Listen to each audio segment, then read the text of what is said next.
Today is the second lecture on evolution of conflict and cooperation in international relations. The first lecture discussed about evolution of these two concepts till First World War. Today's lecture will start off from the League of Nations to the present.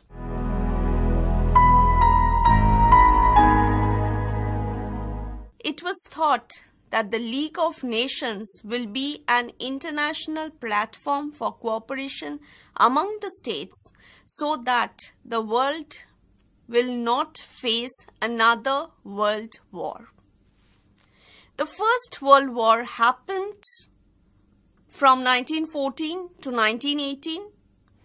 The peace or the Treaty of Versailles in 1919 created the League of Nations. It came into existence on January 10, 1920. The three principal organs of the League of Nations were Permanent Secretariat, Council and Assembly. There were two wings for the League of Nations which were very essential, and they were one, Permanent Court of International Justice, and the other, International Labour Organization. The headquarters of the League of Nations was at Geneva, and it worked through communication, compromise and application of sanctions. Now, the League was very much promoting international cooperation in the sphere of cross-border trafficking, humanitarian aid, and many other aspects. Politically, the League of Nations did fail. We had a Second World War. There were several reasons behind the failure of the League of Nations. Number one, low membership. Number two, United States never joined the League. Here we can say President Woodrow Wilson of the United States played a very important role in the formation of the League of Nations. But the Congress did not ratify the joining of United States to the League of Nations.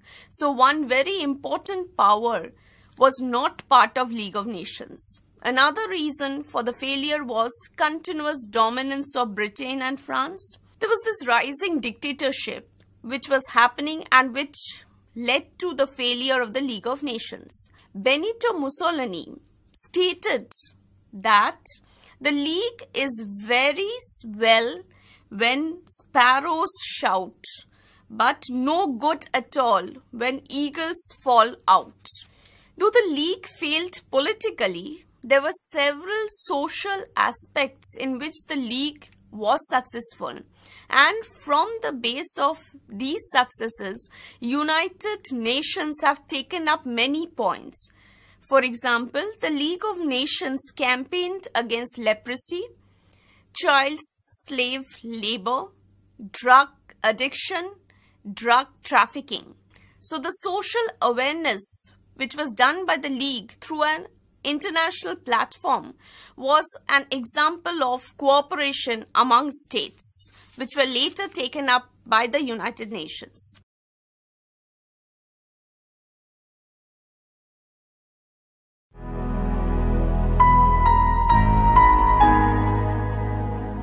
The Second World War took place from 1939 to 1945. We had two blocks, the Allied and the Axis. The members of the Allied powers were United States, Britain, France, Soviet Union, Australia, Belgium, Brazil, Canada, China, Denmark, Greece, Netherlands, New Zealand, Norway, Poland, South Africa, and Yugoslavia. While, on the other hand, the Axis powers consisted of Germany, Italy, Japan, Hungary, Romania, Bulgaria. Now, in this Second World War, it was as if it was a fight between the democratic states and the totalitarian states. The expansionist ideology of Hitler's Germany was being prevented by the Allied forces. Now, when we talk of the Axis powers, there were three main powers: Nazi Germany, Fascist Italy, and Japanese Empire. And there has been a switch from the Axis to the Allied powers. Italy, Hungary, and Romania were the countries which switched from the Axis to the Allied powers.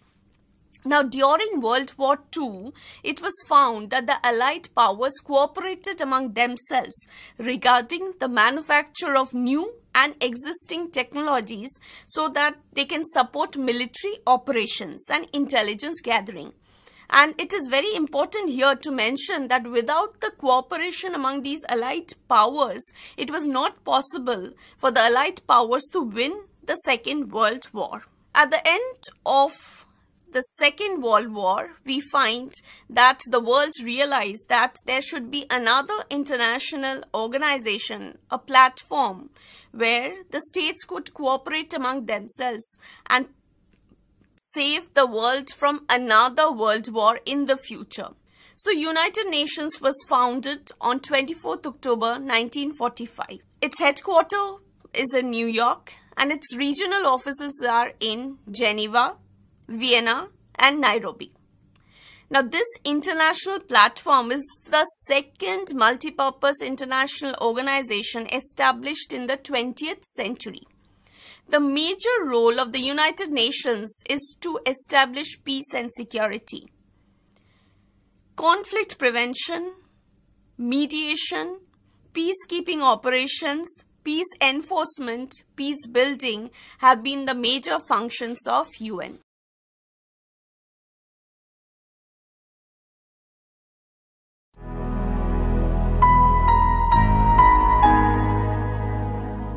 After the end of the Second World War, we find that there is a starting of an era which is called the Cold War.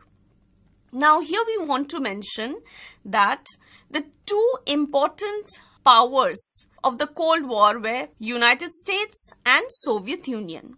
During the Second World War, these two powers were in the same bloc, that is the Allied powers.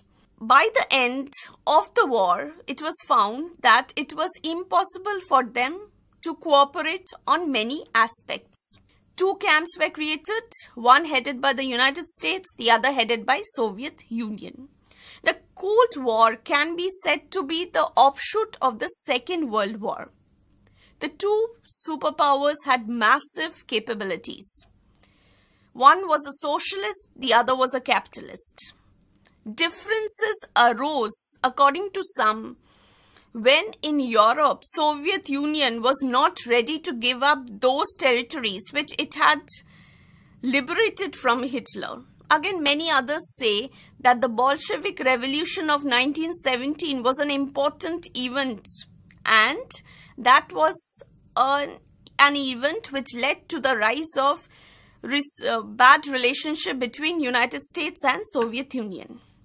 Others again state that the rise of Cold War happened between 1945 to 1950. Churchill's Iron Curtain speech at Fulton, Missouri in March 1946 is thought to be a starting point of Cold War by many. Among the capitalist powers, Cold War created a form of unity, cohesion, which was not found among the countries for the last 2 decades.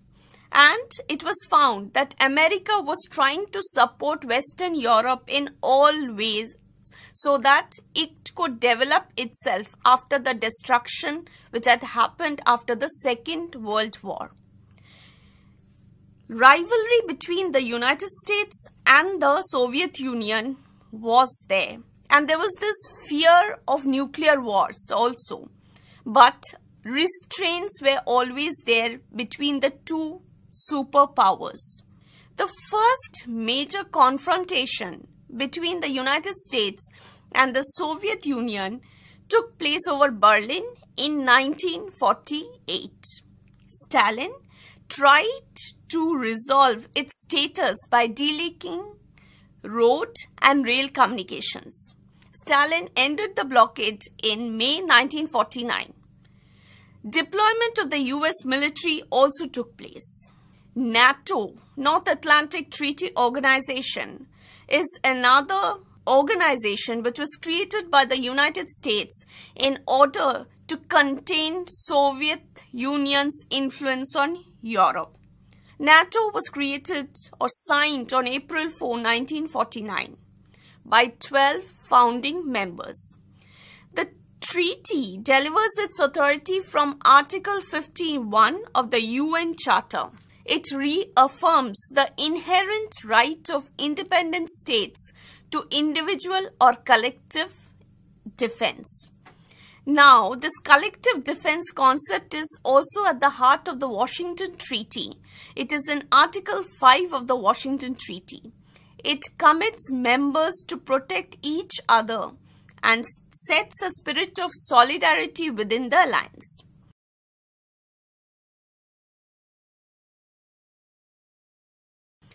Now, in the Cold War, it was said that there were several dangerous moments when United States and Soviet Union was supposed to be fighting, but actually the direct confrontation never happened. Berlin 1961, Cuban Missile Crisis 1962, and many others where US and Soviet Union's relationship went to a very bad position. In 1968, Nuclear Non-Proliferation Treaty was signed, and the aim was to prevent arms race. Both US and the Soviet Union prevented countries in its own bloc from going ahead with the nuclear power development. This was one of the major reasons why Soviet Union's relationship with China bittered. Now, in this Cold War, there was this complex interplay of conflict and cooperation happening at many levels. Number one, redefining the concept of nationalism. Number two, re-educating German citizens. 3, restructuring the great power. 4, stability in the Northeast. 5, rebuilding Japan, and many others. The Cold War was made and remade in various moments. There was a period of Datat in Cold War when there was this easing of tensions between the two superpowers. Era was a time of improved trade, communication and cooperation between the two superpowers. There was the signing of SALT I. SALT I is Strategic Arms Limitation Talks 1 and Helsinki Accord. The aim was to restrict arms race. But the Datat came to an end when Soviet Union invaded Afghanistan. Even at the height of Cold War period, we have to remember that two superpowers understood each other up to a point. They followed certain restraints in their behavior. For example, Stalin was known for human rights violations in his own country. Greek communists got Soviet support under Stalin after World War II, but it was never conducted in a manner that would have invited direct military confrontation with the United States. The two superpowers had enough power to destroy each other, but restraints were always shown by them whenever they found that the relationship was going towards any big conflicts or war. Now, when we are talking of at the fag end of Cold War, we find that the position, the status of Soviet Union went down. Many commentators stated that it was a triple collapse. The collapse of communism as an ideology in a way, the collapse of Soviet Union as an European power, and the Soviet Union as a united country. There was a great transformations in the levels of conflict and cooperation at the international level at the end of Cold War.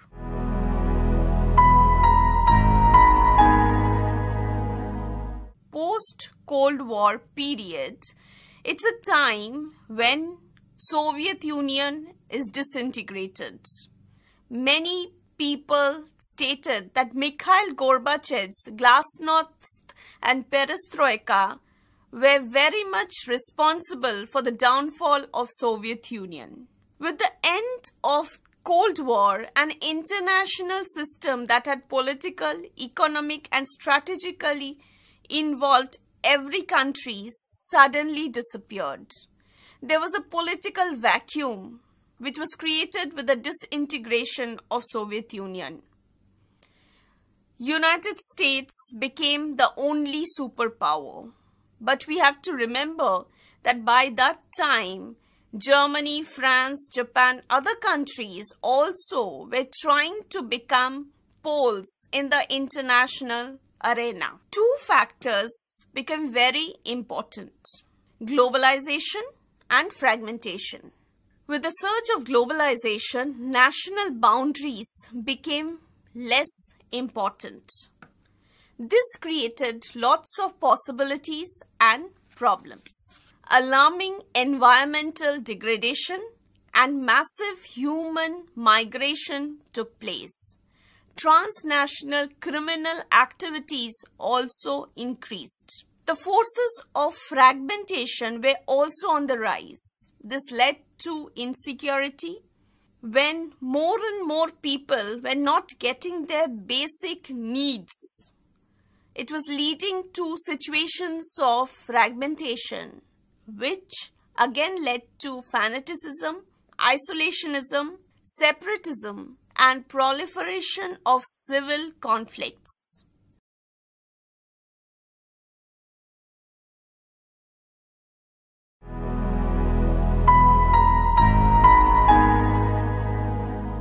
United Nations became an important international platform in order to deal with globalization and fragmentation. Designed to be world organization and responding to the global concerns, United Nations, its member states, they started trying to make it clear that human rights are very important. United Nations defined human rights for the international community. It fostered progression of international law. It transformed the law of the sea.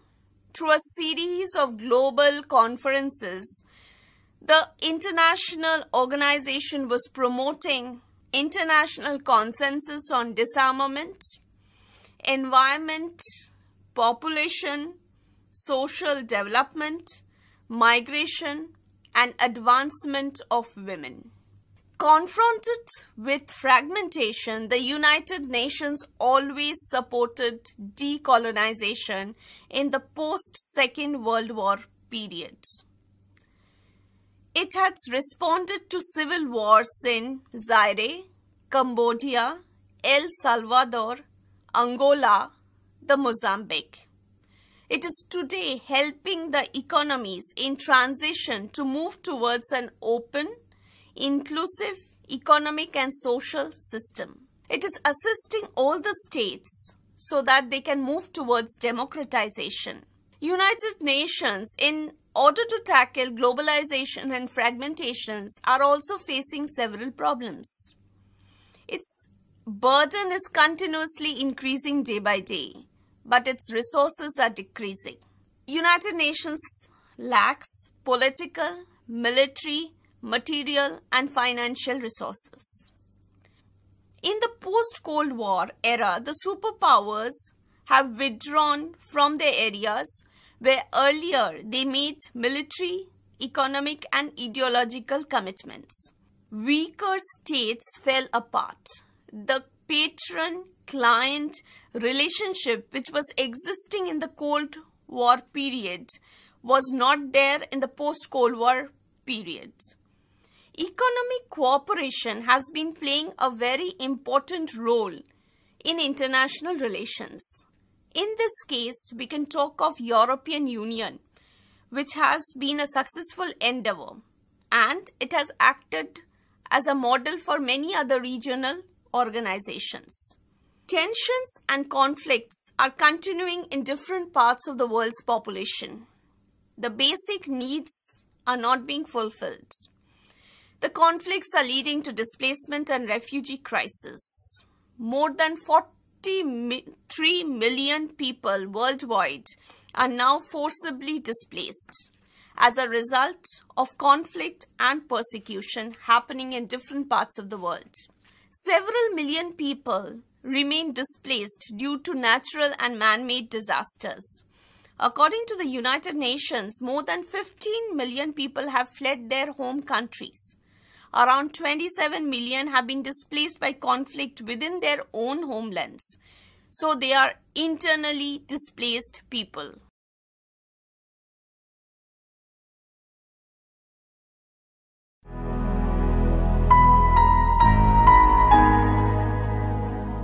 Now, terrorism has been there in international relations since a long time, but its importance has gone up after the incident of 9/11. The attack which happened on 11 September 2001 changed international relations in a different way. After the incident or the Twin Tower attack incident, United States under Bush administration initiated the war on terror. Now it involved covert and overt military operations, new security legislations, efforts to block the financing of terrorism, and many other steps. Many governments of the world joined United States in this fight against terrorism. United Nations Security Council in its meeting on 20th January 2003 underlined the necessity of international cooperation in order to attack terrorism. After the 9/11 attack, we had the International Convention for the Suppression of Acts of Nuclear Terrorism in 2005. Now, this came into force on 7th July 2007, and this is the first UN terrorism-related international instrument adopted after 11 September 2001. After the Twin Towers were attacked in New York, the global market in nuclear weapons and related materials have increased. There was this concern that the rogue nations and the terrorist organizations may get hold of nuclear power or may resort to chemical, biological, radiological, or nuclear weapons. The United Nations Security Council used its power under Chapter 7 of the UN Charter to adopt a resolution 1373 in 2001, which is very important. This resolution created the Counter-Terrorism Committee of the Supreme Court, which oversees the resolution 1373. Ugly face of terrorism has unfurled itself through the Islamic State in Iraq and Levant. It seized territories in Iraq and Syria. Regarding terrorism, after the killing of Osama bin Laden, the powers of Al-Qaeda went on decreasing. There was fragmentation of Al-Qaeda. ISIS or Islamic State in Iraq and Syria. It was originally an offshoot of Al-Qaeda. It got its name after it invaded Syria in 2013. Islamic State has played a prominent role in Syria's civil war, with the chaos of an unrest supporting the blooming of terrorist organizations. In 2014, the Security Council Resolution 2178 has boosted international efforts to cooperate in preventing flow of foreign terrorist fighters to and from conflict zones. President Barack Obama of United States had stressed continuously to fight against terrorism, and he stated that it should be a cooperative effort. Other than terrorist problems, the international global arena is facing many problems. For example, environmental degradation, ozone depletion, global warming, deforestation, depletion of non-renewable resources, and these are major concerns which need to be tackled by all the countries, and they need to cooperate to tackle it. These problems cannot be solved within the narrow concepts of sovereignty. The only answer is positive cooperation among both state and non-state actors in the international arena.